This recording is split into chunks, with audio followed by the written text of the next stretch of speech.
मंगलाचरण। नमो अरहन्ताणं नमो सिद्धाणं नमो आयर्याणं नमो वज्रायाणं नमो लोये सबसाहूणम्।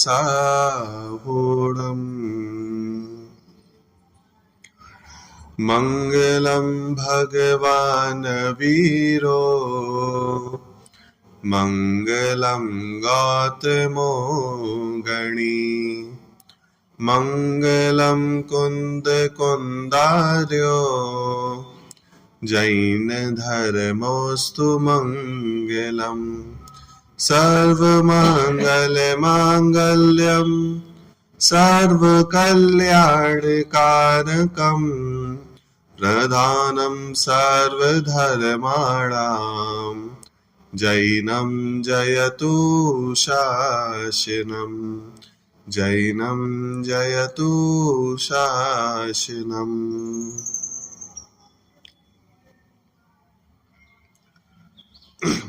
वन्दे तु सर्वसिद्धे धूमचल मणोभवं गदिं पत्ते वोच्छामि समय पाहुड मेणमो सुध केवली भड़िदम्।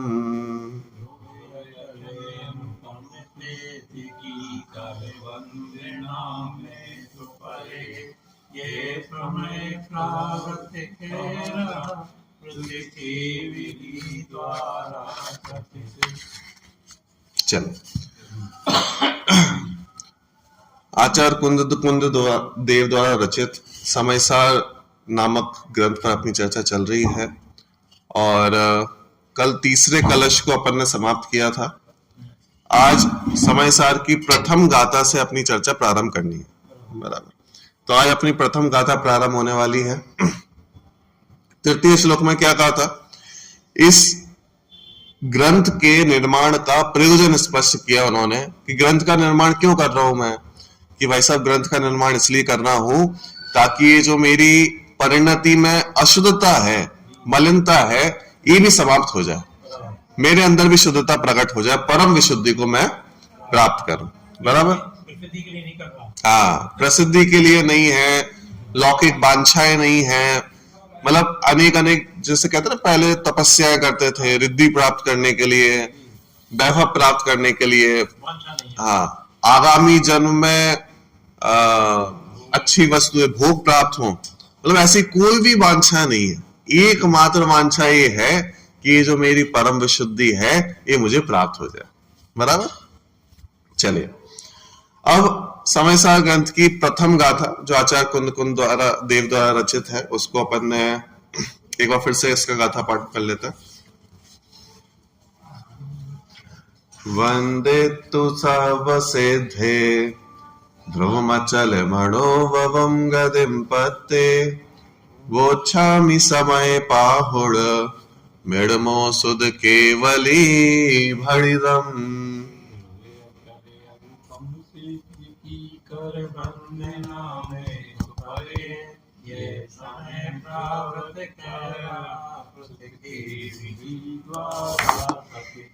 बराबर। तो ये कुंद द्वारा देव द्वारा रचित प्रथम गाथा है और इसमें एक मंगलाचरण स्वरूप गाथा है, मतलब कोई भी ग्रंथ हो सर्वप्रथम मंगलाचरण किया जाता है। तो आचार्य कुंद देव ने भी समयसार ग्रंथ का जब प्रारंभ किया तो उन्होंने भी किसको नमस्कार किया?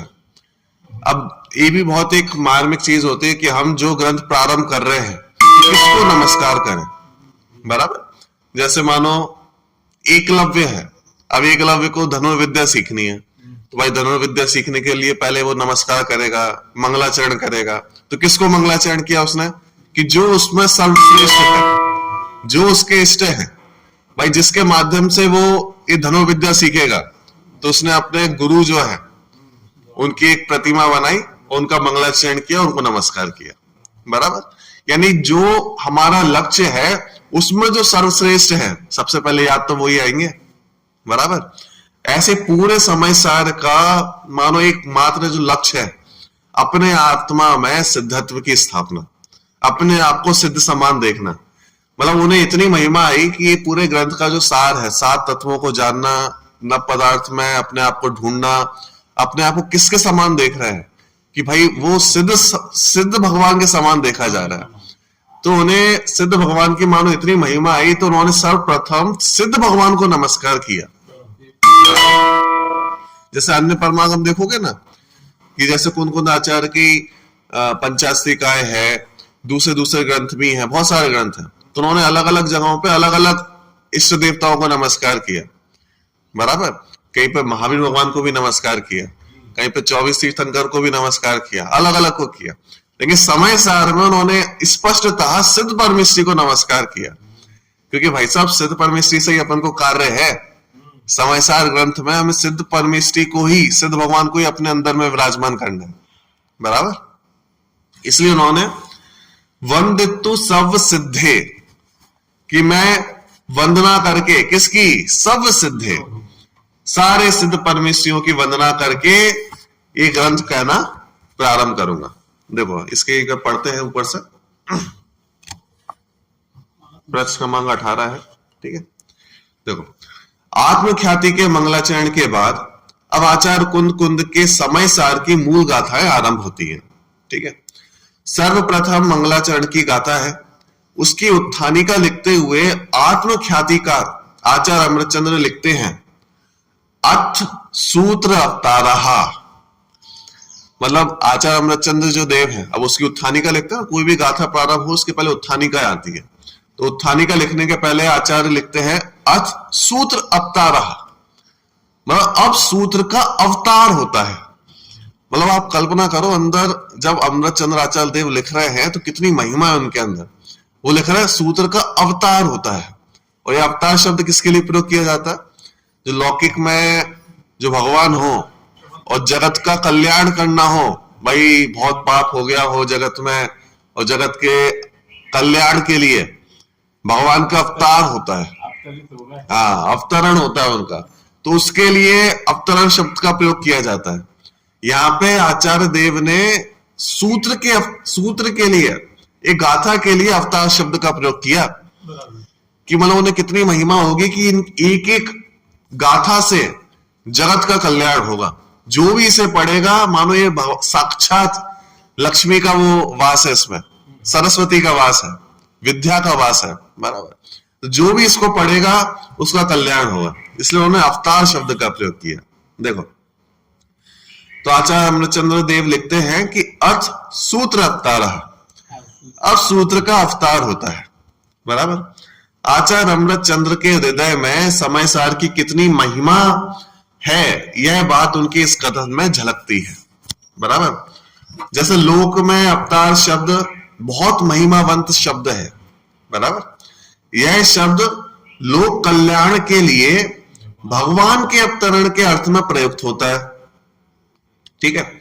यहां समय सार की मूल गाथाओं के लिए उक्त शब्द का प्रयोग करके आचार्य अमृतचंद्र उन गाथाओं के लोक कल्याणकारी स्वरूप को स्पष्ट करना चाहते हैं।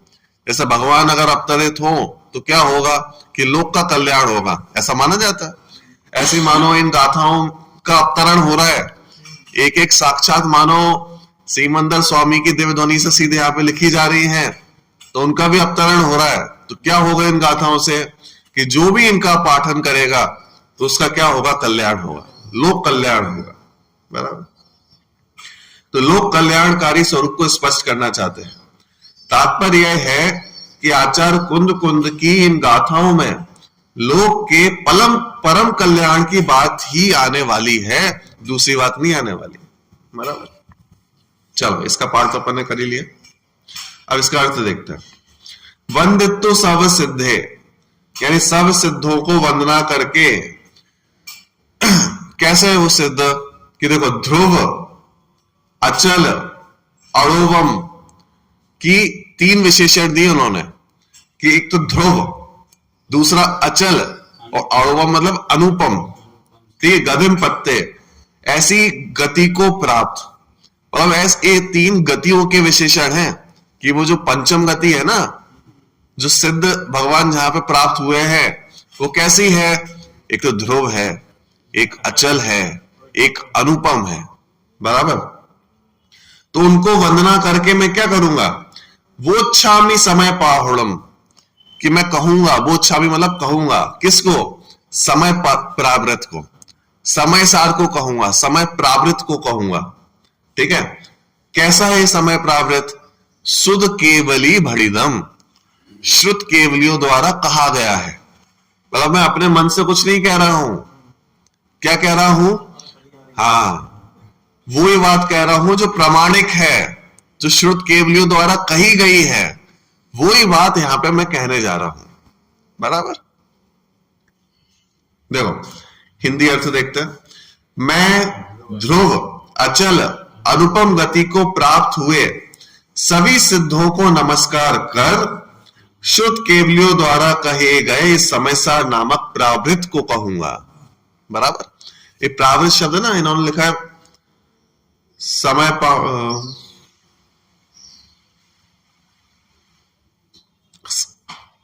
समयसार नामक प्रावृत को कहूंगा। प्रावृत शब्द जो होता है, प्रावृत शब्द का अर्थ पता है, शायद पहले बताया भी था। प्रावृत शब्द का अर्थ क्या होता है, प्रावृत शब्द का अर्थ होता है भेंट, गिफ्ट। जैसे अपन किसी को गिफ्ट देते ना, भेंट करते हैं, कि कोई भाई कहीं पे जाना हो, किसी को देना हो, तो अपन भेंट देते हैं, उपहार देते हैं, उपहार। प्रावृत शब्द का अर्थ है उपहार। बात समझ में आ रही है। मानो ये कुंद आचार्य देव मां सीमंदर स्वामी के पास गए और वहां से भेंट लेके आए। बराबर। इसलिए उन्होंने शब्दों का क्या प्रयोग किया, समय प्रावृत, इसको प्रावृत भी कहते हैं। प्रावृत मतलब उपहार। हाँ, ये समय सार हमारे लिए लेके आए हो। बराबर। ये देखो,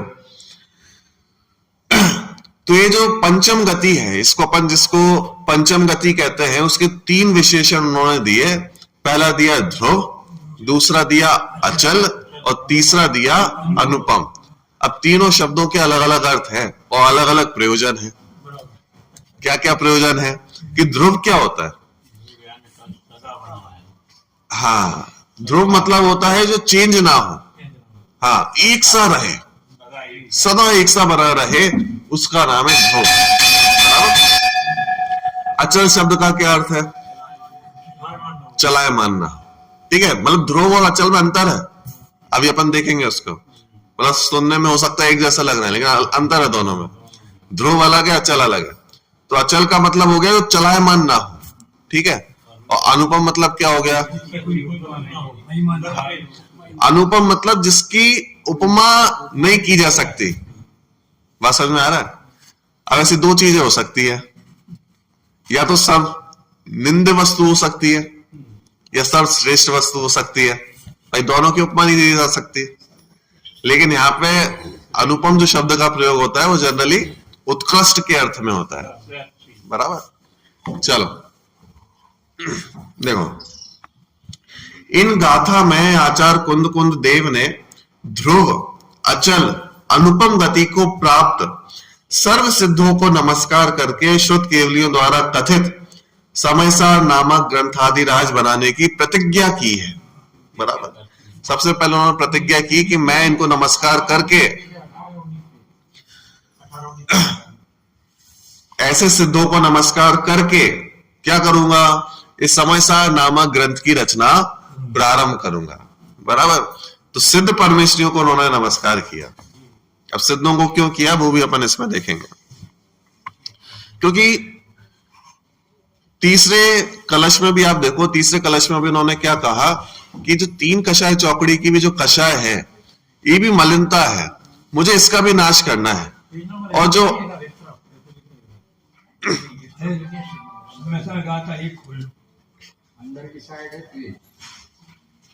तीन कषाय चौकड़ी की जो कषाय है वो भी मलिनता है, तो मुझे तो सभी कषायों का भाव करना है, और सभी कषायों का भाव करके ऐसे पद की प्राप्ति करनी है जो कभी बदले ना। बात समझ में आ रही कि नहीं आ रही? नहीं तो हमारा प्रश्न होगा कि नहीं होगा कि भाई साहब इतनी मेहनत करी, सब कुछ किया और वापस संसार में आ गए, तो मानो वो गति हमेशा नहीं रही, तो भाई जैसे चार गतियों में परिभ्रमण करना होता है, भाई मनुष्य गति में हमने इतनी मेहनत करी, इतना सब कुछ जोड़ा और चले गए, तो तो सब कुछ यही धरा रह जाएगा। हम वहां सिद्धत्व की प्राप्ति हमने कर ली और वो परिवर्तन होने लगा उसमें, तो वापस छूट गई तो काल द्रव तो वहां भी है। हाँ, काल द्रव तो है ही वहां पे, सब कुछ छूट गया तो प्रश्न होंगे कि नहीं होंगे? और भाई साहब अगर वहां का सुख यहीं पे कहीं पे मिल जाए तो कितना अच्छा हो जाए, वहां पे जाना ही नहीं पड़ेगा, उसके समान कुछ वस्तु यहीं पे मिल जाए, मतलब ये सब प्रश्न खड़े होंगे। तो उन्होंने कहा कि इसको अवलंबन लेके हम ऐसी गति को प्राप्त करने जा रहे हैं कि भाई साहब जिसके समान कोई दूसरा नहीं है, जिसके बाद कहीं परिवर्तन नहीं होगा, कहीं भटकना नहीं पड़ेगा, जो हमेशा एक जैसी बनी रहने वाली है। तो ऐसे सुख की प्राप्ति होने वाली है इस ग्रंथ को पढ़ने के बाद। इसलिए हम उन सिद्ध परमेष्ठी को नमस्कार कर रहे हैं जो ध्रुव है, अचल है, अनुपम है। बराबर? देखो अब तीनों के अर्थ बताएंगे यहां पर। इस गाथा का भाव आचार्य अमृतचंद्र देव आत्म ख्याति में इस प्रकार व्यक्त करते हैं। देखो अब तीनों के अर्थ आएंगे इसमें। यह है पंचम गति, ठीक है, इसको पंचम गति यहां पे बोला है अमृतचंद्र आचार्य ने, ठीक है, पंचम गति, ठीक है, 4 गतियों से परे है। तो यह पंचम गति यानी सिद्ध दशा स्वभाव के अवलंबन से उत्पन्न हुई होने से ध्रुव है, ठीक है। ध्रुव विशेषण क्यों दिया? क्योंकि स्वभाव के अवलंबन से प्राप्त हुई है, ठीक है। अनादिकालीन परिभ्रमण का अभाव हो जाने से अचल है, ठीक है। तो जो परिभ्रमण चल रहा है यहां से वहां एक गति से दूसरी गति में, उसका अभाव हो चुका है, इसलिए अचल है, ठीक है। और उपमा देने योग्य जगत के संपूर्ण पदार्थों से विलक्षण होने से एवं अद्भुत महिमा की धारक होने से अनुपम है। बराबर? तीनों विशेषणों के अर्थ समझ में आए। देखो अनुपम शब्द क्यों डाला? क्योंकि लोक में ऐसी कोई वस्तु नहीं है जो सिद्ध दशा में कितना आनंद होता है वो बतला दे। बात समझ में आई कि नहीं? मैं अगर एक प्रश्न करूं कि भाई साहब कोई मेरे को ये समझाओ कि सिद्ध दशा में कैसा आनंद होता है, कितना आनंद होता है, तो आप कैसे बताओगे? किस वस्तु से मापन करोगे? कि लोक में जैसे शेर समझाना हो तो हम बिल्ली का उदाहरण दे देते हैं कि भाई जैसे बिल्ली है, हाँ बिलाव है, इसी के समान होता है। ऐसा बोलते कि नहीं बोलते? कि भाई किसी भी वस्तु को समझाना हो उसकी उपमा दे दी जाती है। अब सिद्ध दशा को समझाना है तो कैसे समझाए भाई साहब? कोई तो वस्तु होगी, कैसे समझाया जाए? कि भाई साहब स्वर्गों में जो आनंद होता है, अरे स्वर्गों का आनंद से कोई तुलना नहीं है उसकी। बराबर? स्वर्गों के आनंद इंद्रिय जनित है और सिद्धों का आनंद अतीन्द्रिय जनित है। हम ये भी बोल रहे कि जो इंद्रिय जनित आनंद है उससे आनंद गुणा होगा, लेकिन वो भी नहीं कह सकते, जाति अलग है। मतलब एक सामान्य समझाने समझने के लिए बोल दिया जाता है, लेकिन ठीक है, लेकिन आप देखो जाति अलग है, एक इंद्रिय जनित जाति है और एक अतीन्द्रिय जाति है। बराबर? दोनों के आनंद में विलक्षणता है। यानी आप ये कहो पूरी दुनिया में ऐसी कोई वस्तु नहीं है जिसकी उपमा सिद्ध में कैसा आनंद होता है इससे दी जाए, सिद्ध दशा कैसी होती है इससे दी जाए। बात समझ में आ रही कि नहीं आ रही? इसको तो ऐसा बोलते ना, खुद खाओ और खुद पहचान जाओ।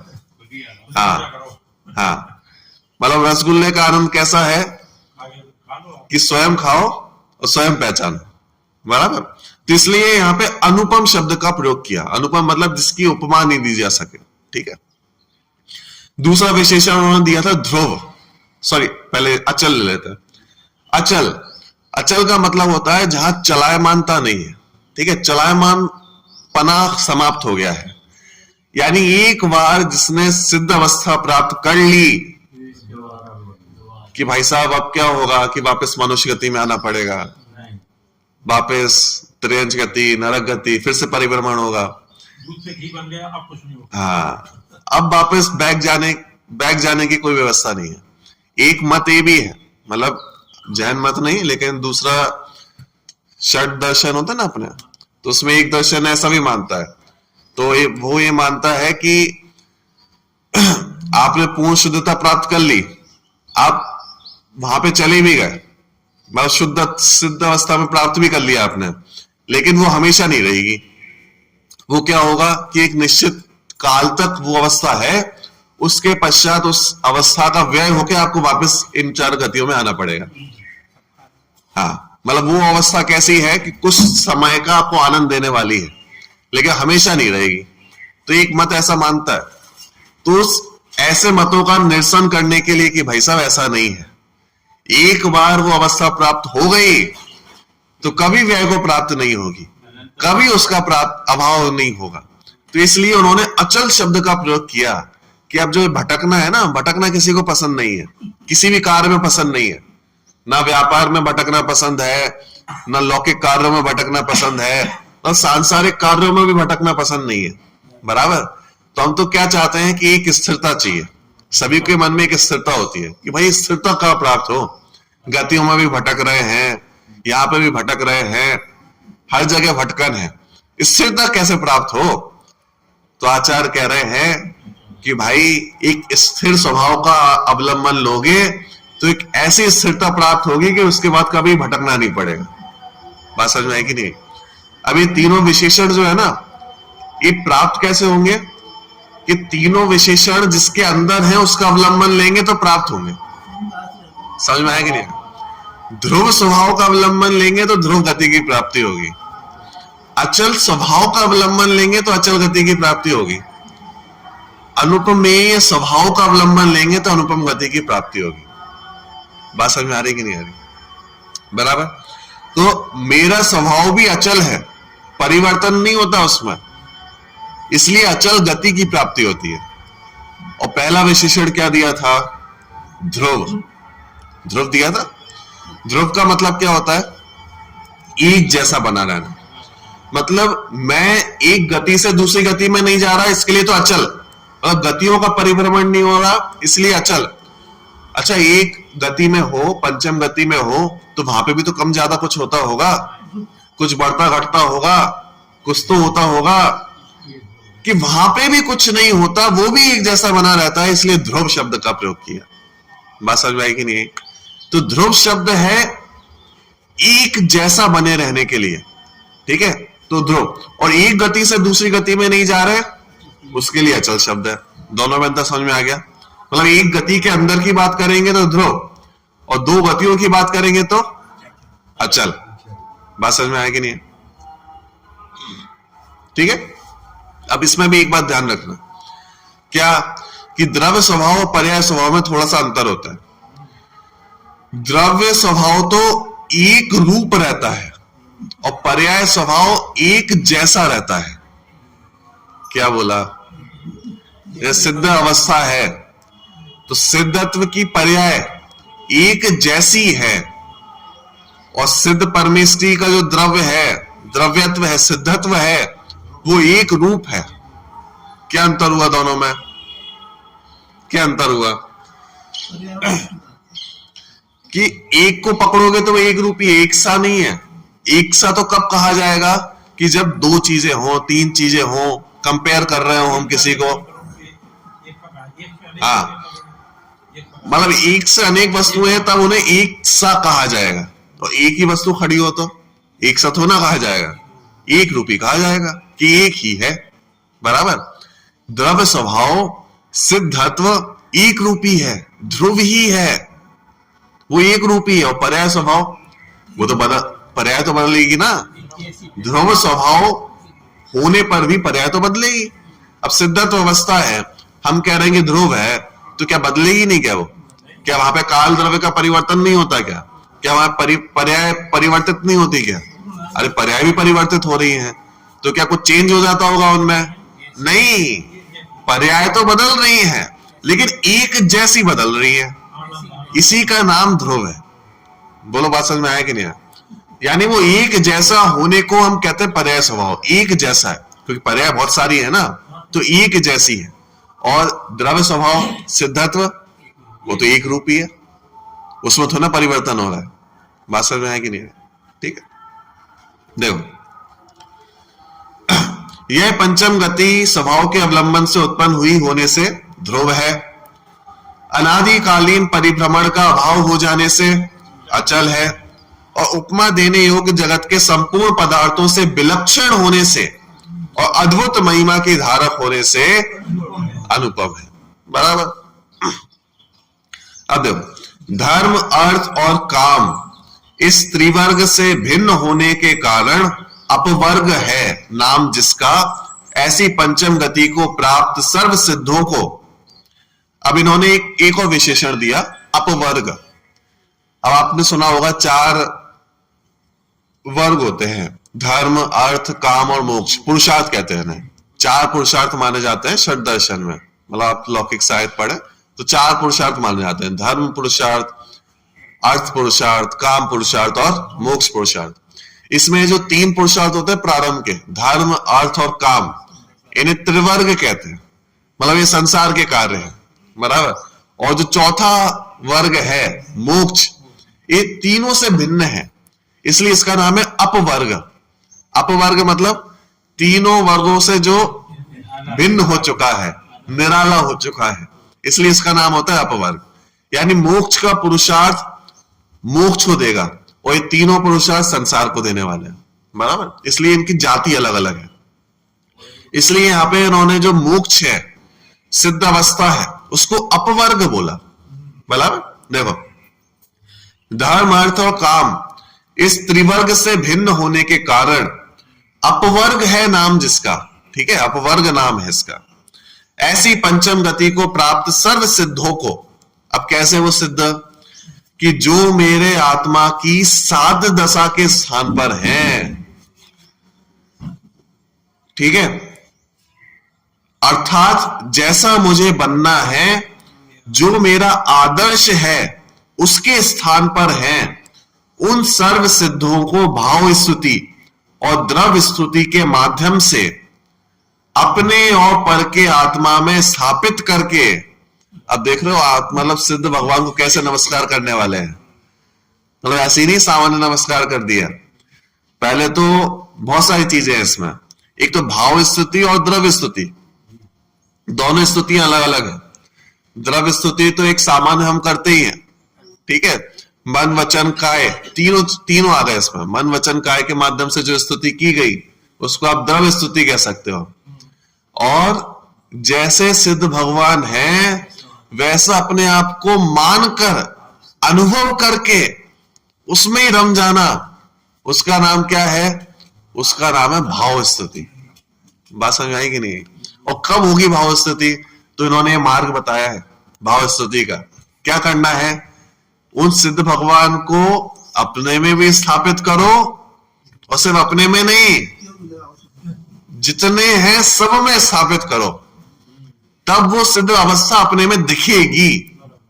हम सोचे कि नहीं, हम तो सिर्फ अपने में ही करेंगे, बाहर तो सब क्या है कि बाहर तो सब पापी हैं, सब रागी द्वेषी हैं।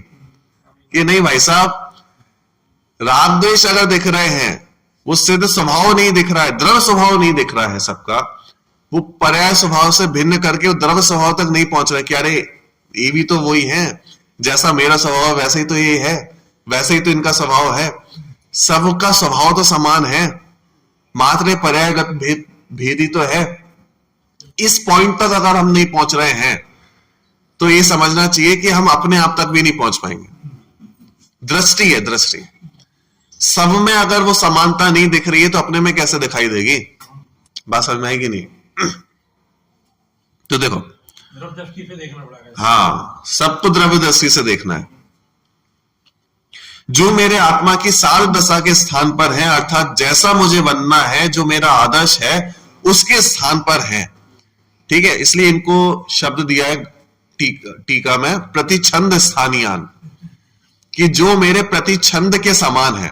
प्रतिछंद मतलब जैसा मुझे बनना है, जो मेरे आदर्श है, अंतिम लक्ष्य जो मेरा है, उसके समान जो आज बैठे हुए हैं उनको नमस्कार कर रहा हूं मैं। बराबर, सिद्ध दशा को नमस्कार कर रहा हूं, ऐसा ही मुझे बनना है। उन सर्व सिद्धों को अब कैसे स्तुति करूंगा? एक तो भाव स्तुति और द्रव्य स्तुति के माध्यम से। ठीक है, अब दोनों स्तुतियों को बता दिया। एक तो जो हम द्रव्य मन वचन काय से कर रहे हैं वो तो द्रव्य स्तुति, ठीक है। और एक हो गया उन सिद्धों को अपने में स्थापित करके उनके समान अनुभव करना, वो हो गया भाव स्तुति। बराबर। द्रव्य स्तुति के माध्यम से अपने और पर के आत्मा में, दोनों लिखा उन्होंने, अपने और पर के आत्मा में स्थापित करके सर्व पदार्थों को साक्षात जानने वाले केवलियों द्वारा प्रणीत, ठीक है, कि सर्व पदार्थों को साक्षात जानने वाले केवलियों द्वारा प्रणीत, किसने लिखा है भाई साहब? कि केवलियों से चला आ रहा है, ठीक है, मनगढ़ंत नहीं है। अनादि निधन श्रुत द्वारा प्रकाशित, ठीक है, कि श्रुत कैसा है? कि अनादि निधन है, कि भाई साहब ये समय साहब तो पहले था ही नहीं। अरे बात तो पहले भी थी, कोई भी केवली के वचनों में आएगी बात तो यही आएगी। बात समझ में आएगी नहीं? हाँ, मार्ग तो यही रहेगा, किसी भी काल में हो मार्ग तो यही रहेगा। बराबर।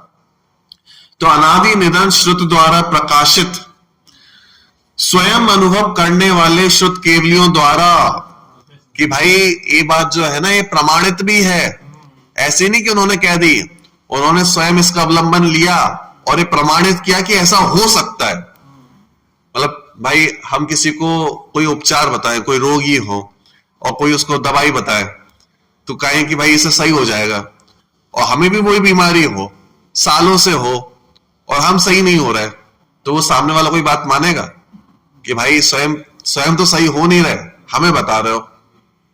तो ऐसे कैसे विश्वास आएगा? बात समझ में आएगी नहीं? विश्वास तो तब आएगा कि हम एक प्रमाणित करें कि देख भाई यही दवाई मैंने भी ली थी और मेरा सही हो गया, अब तू लेगा तो तेरा भी सही होगा। बात समझ में आएगी नहीं? ऐसे ही यहां पे कह रहे हैं कि उन श्रुत के स्वयं अनुभव करने वाले श्रुत केवली, कि ऐसा नहीं कि उन्होंने ये बात उन्होंने ऐसे ही कह दी, अरे नहीं, उन्होंने प्रमाणित किया है कि जो बात कह रहे हैं ऐसी हो सकती है, हम प्रमाणित करके दे रहे हैं। बात समझ में आई? देखो,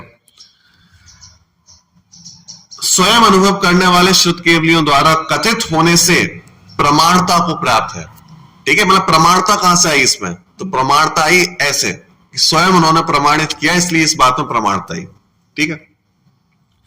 सर्व पदार्थों या शुद्धात्मा का प्रकाशक एवं अरहंत भगवान के प्रवचनों का अवयव है, मतलब उनका अंग है। अवयव मतलब अंग है, कि अरहंत भगवान ने जो कहा है, दिव्य ध्वनि में जो आया है वही यहां पे लिखा जा रहा है।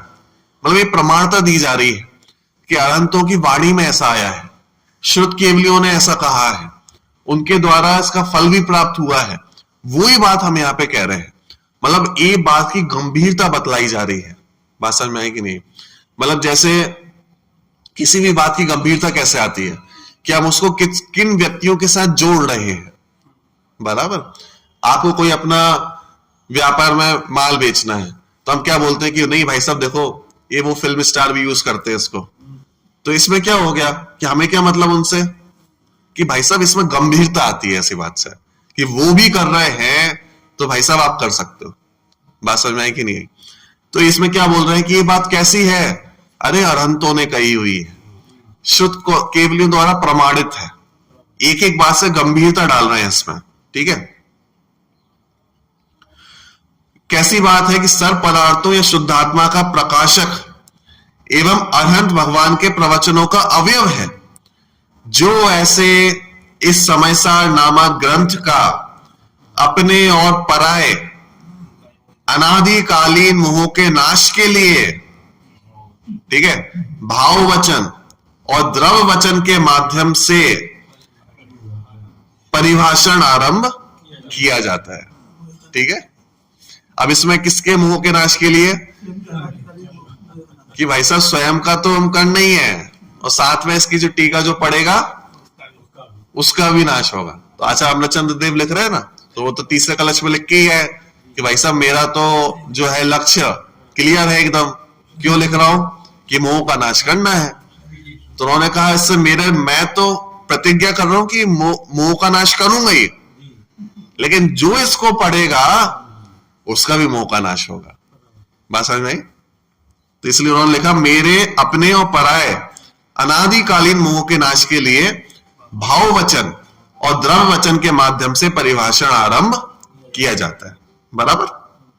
अब देखो, चारों ही गतियां पर पदार्थों के अवलंबन से उत्पन्न होती हैं, इस कारण अध्रुव है। अब ध्रुव के लिए क्या विशेषण डाला था उन्होंने? हाँ, जो स्वभाव के अवलंबन से उत्पन्न हो उसका नाम ध्रुव कहा था उन्होंने।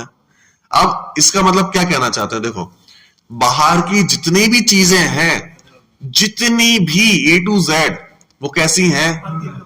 सारी की सारी वस्तुएं पर के अवलंबन से उत्पन्न हुई हैं और अध्रुव है। मतलब दुनिया की कोई भी एक ऐसी वस्तु नहीं है जो ध्रुव हो।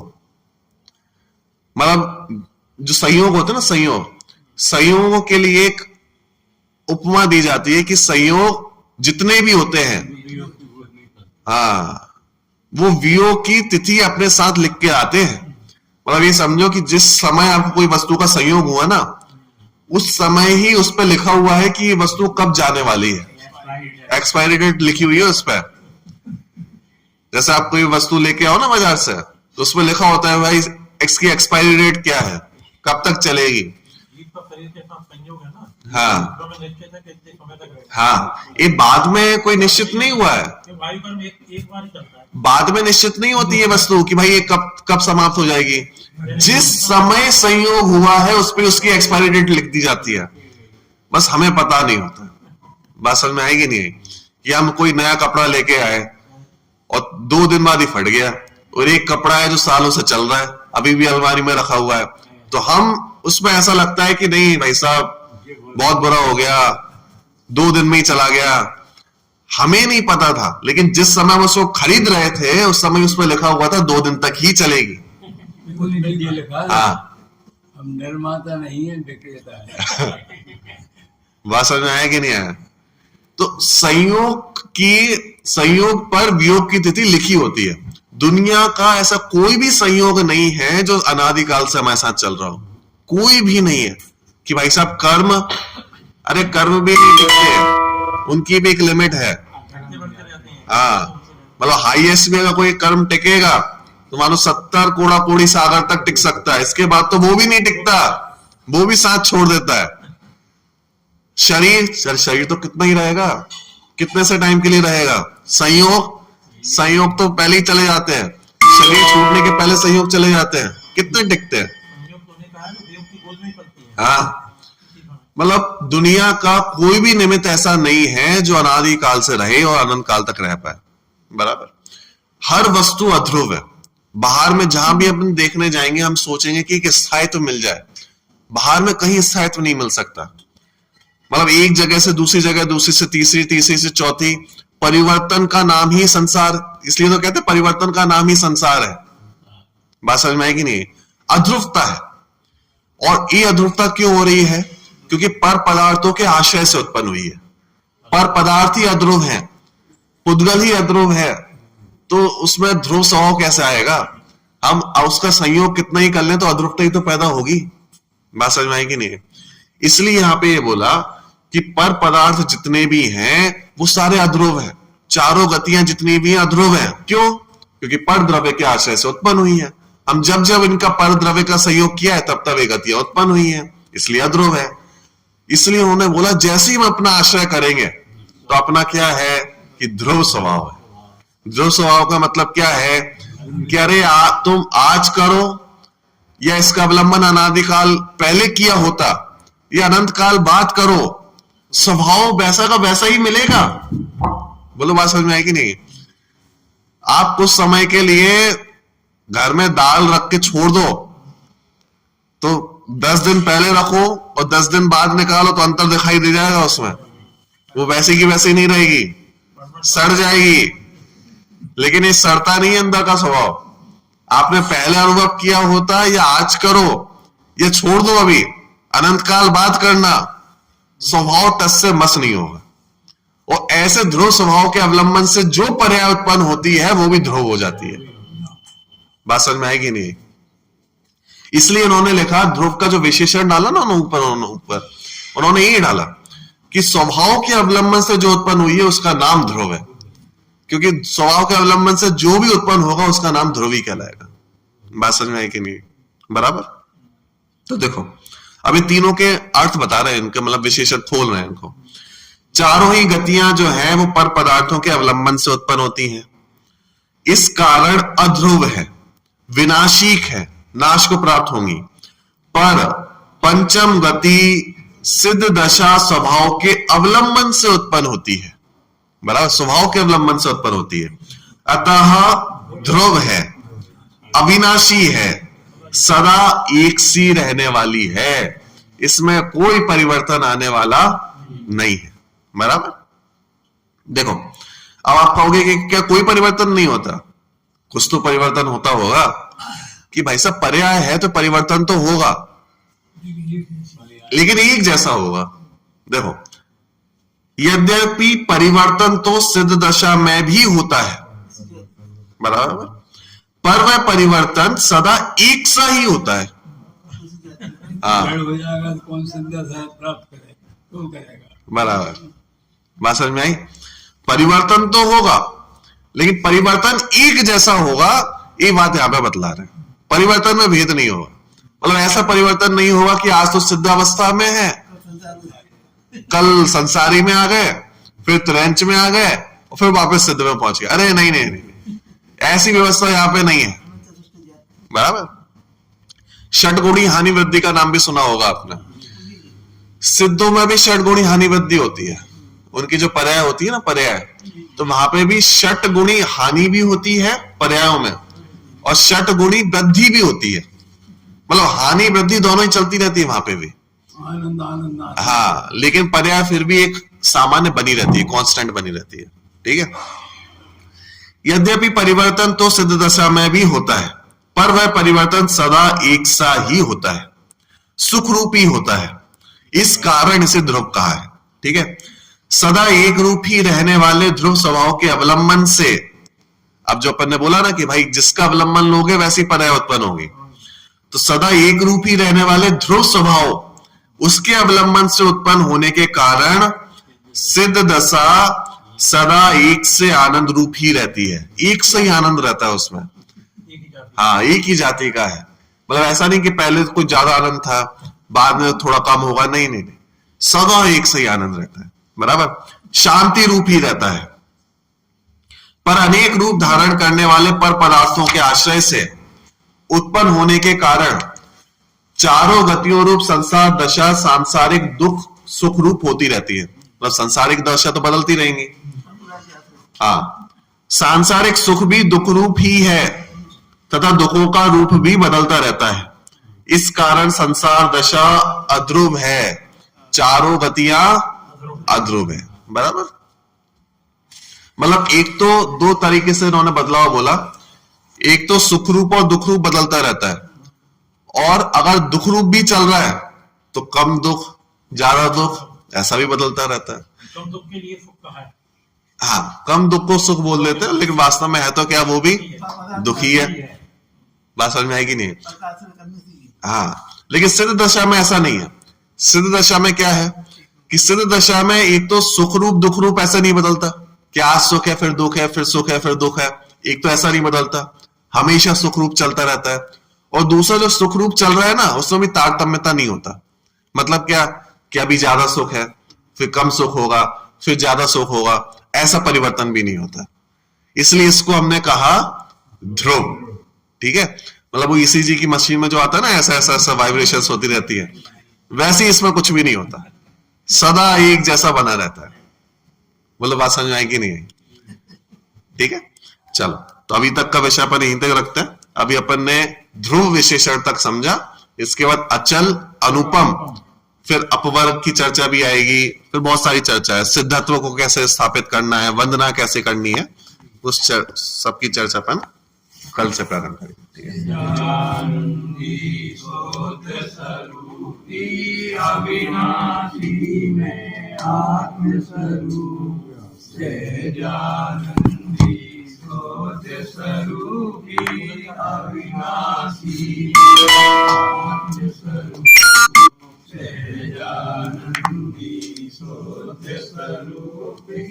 अविनाशी पुस्तकी नंबर 49 पेज नंबर 49 नंबर 49 नमो मे नमो जय देवानी हमें ज्ञानी केवल तो जय देवानी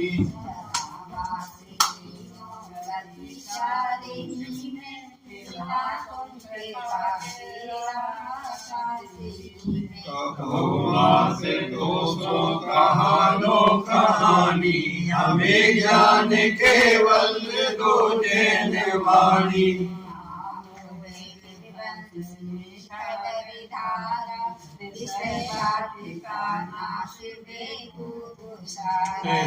रोगी की औषधि तुम्हारी हमें ज्ञान केवल दो जैन वाणी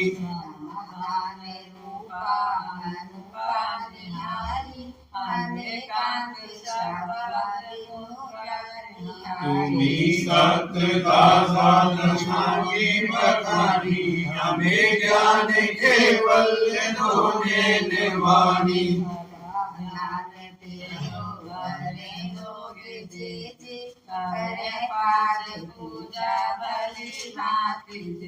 मेरे सासु को मोक्ष की राजधानी हमें ज्ञान केवल दो जैन वाणी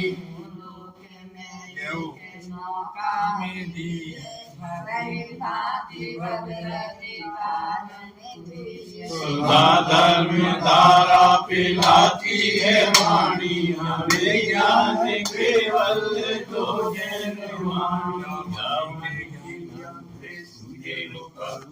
तो मस्तक सदा